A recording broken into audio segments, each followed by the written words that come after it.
গোপালগঞ্জ গ্রামে বসবাস করত দুই বন্ধু অর্পিতা আর রোহিত।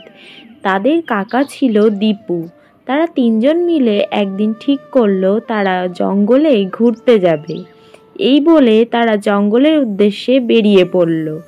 জঙ্গলের যত গভীরে যেতে থাকে তত সুন্দর সুন্দর গাছপালা আর প্রকৃতি দেখতে থাকে। এই করতে করতে ধীরে ধীরে কখন যে রাত ঘনিয়ে আসে তারা সেটা বুঝতেই পারে না। তারা হাঁটতে হাঁটতে একটা পুরো বাড়ির সামনে এসে দাঁড়ায়। তোমরা কি জানো এই বাড়ি নিয়ে অনেক গল্প শোনা যায়? হ্যাঁ, আমি শুনেছি এখানে কিন্তু ভূতও থাকে নাকি। ভূত? তোরা ঠিক বলছিস তো রোহিত, এই জন্যই কি তোরা ভয় পাচ্ছিস নাকি? আমরা যদি এই বাড়ির আসল রহস্য বের করতে পারি তাহলে আর কেউ ভয় পাবে না। আসো আমরা একটু চেষ্টা করে দেখি। বাড়ির ভিতরে তো ঢুকে পড়লাম, এবারে যে কোনো কাজ আমাদের খুব সাবধানে করতে হবে। আমার যেন কেমন অস্বাভাবিক কিছু একটা অনুভূতি হচ্ছে। এই বাড়ির ভিতরে ঢোকার পর থেকে আমার কেমন ভয় ভয় করছে। ভয় পাস না রোহিত, আমরা তো তোর সঙ্গেই আছি। আমি যেটা শুনলাম তোমরা কি শুনেছো? এটা কিসের আওয়াজ হলো? আমার মনে হচ্ছে তো ভূত বার হতে চলেছে এবার। তোরা যদি এইভাবে ভয় পেতে থাকিস তাহলে আমরা এই রহস্য উন্মোচন করব কিভাবে, আর কিছু জানতেই পারবো না। এরপর তারা অন্য একটা ঘরে গিয়ে দেখে সেই ঘরে আগে থেকেই একজন উপস্থিত ছিল। তারা তাকে কিছু জিজ্ঞাসাবাদ করছিল। তোমরা এখানে কি করতে আইছো?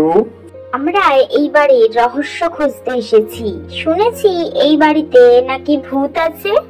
এই বাড়ির রহস্যটা খুব পুরনো, অনেক বছর ধরে আমি খুঁজে বেড়াচ্ছি। আপনি কি জানেন এখানে কি হয়েছিল? শুনেছি এই বাড়ির ভিতরে এক বড় রহস্য লুকায় রয়েছে।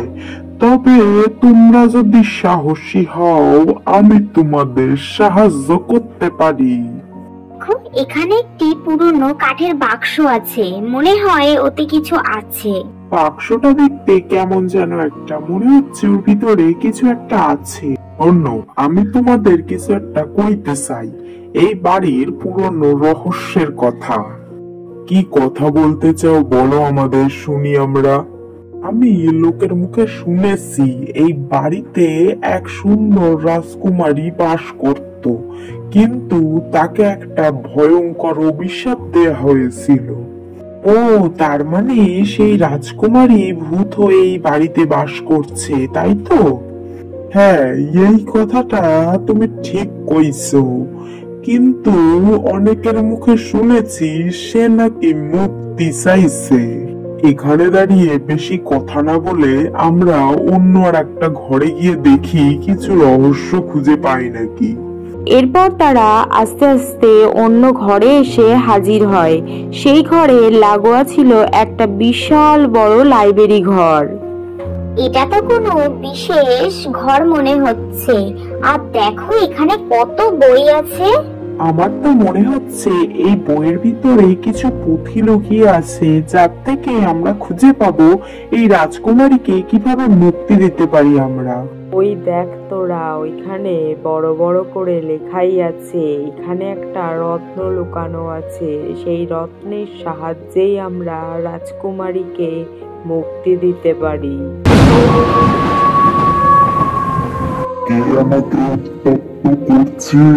আমি তো শুধু মুক্তি চাই। তুমি এইরকম করে বলছো কেন আমাদের? আমরা তো ভয় পেয়ে যাচ্ছি। আমরাও তোমার মুক্তি চাই, তোমাকে মুক্তি দেব বলেই আমরা এখানে এসেছি। তোমার মুক্তি হলে আমরা তবেই শান্তি পাবো।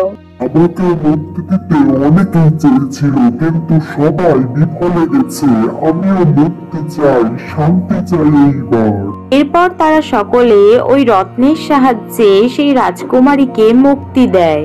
তোমরা সত্যিই সাহসী বটে। এই রহস্যের সমাধান তোমাদের সাহায্য না থাকলে কখনো করতে পারতাম না।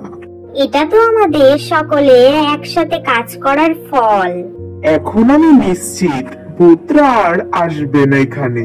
দেখেছিস তো, তোরা তো ভয় পাচ্ছিলিস, এখন তোদের সাহস বেড়ে গেছে তো। তারা সবাই ভূতবাড়ির বাইরে চলে এলো। দিনের আলো ফুটে গেছে চারিদিকে।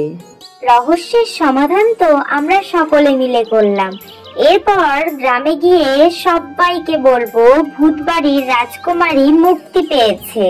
ঠিক বলেছিস তুই, এরকম রহস্যে জড়িয়ে গেলে সাহস এবং একতা সবচেয়ে গুরুত্বপূর্ণ হয়।